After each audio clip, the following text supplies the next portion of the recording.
Hello guys, luto tayo ng adobong paa ng manok. Unahin muna natin ang paggisa ng mga rekado, mga lods. Tapos, saka natin ilagay ito ngayon. Itong manok na ito mga lodi. Ayan. Pinakulang muna natin para lumambot. Saka natin yan. Pagitan natin ng bawang, sibuyas, luya, tapos ahos, saka bombay. Ayan o. Para mamaya, pagka napili natin lagyan ng tuyo, suka niya, nagugo na yan, mga lodi.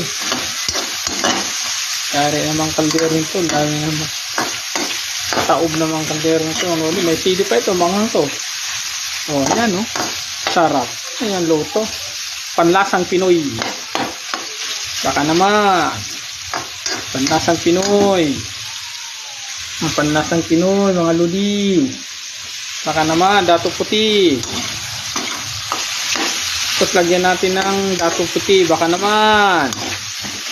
Dato puti. Model tayo. Ayan, o. Dato puti. Dato puti, tuyo. Mga lodi. Tapos lagyan natin na atay, balon-balunan. Ayan, o. Sarap nito, mga lodi. Yummy, yummy.